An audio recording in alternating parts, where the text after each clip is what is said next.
Hi, is mis Mailí agus inniu bémas a tharraingt pictiúr deas de Aonadharcach. Tá sé an Shimplí, seo an méid atá ag tastáwait. Pápéir, Peán Louis.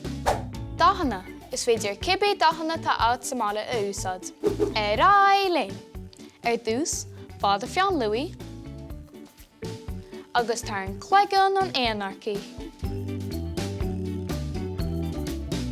Inis, tharraingt corp agus cosa an Aonadharcaí. Tá cheire choiséir, a haon, a dó, a trí, a ceathair. Bíonn grúig áda ar Aonadharcach agus dribble chomá. Tá grúig an Aonadharcaí seo, níos fuidir ná mo chud grúig a haon.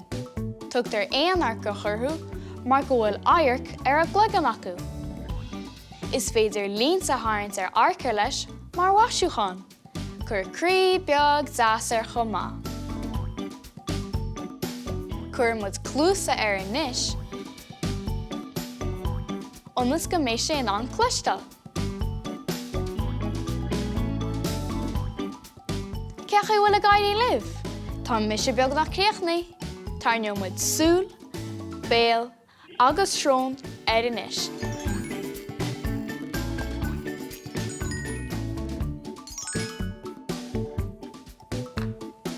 Inis, caithfeadh é a rathu.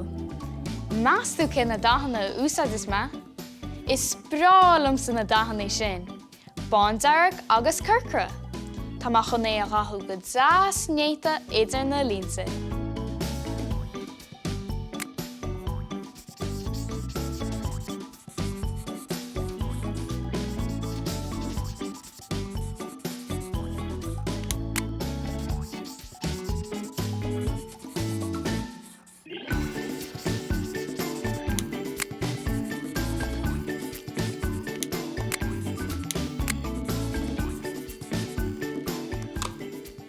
Inis an timlíne.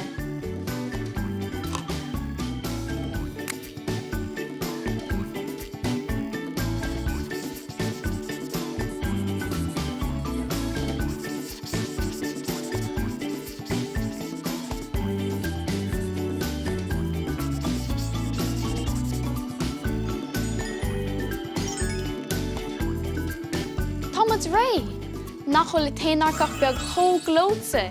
Bhain me sé an tainmheas a bheith na EALAÍNE libhse, agus tá súil am go bhain sibh sé tainmheas freisin.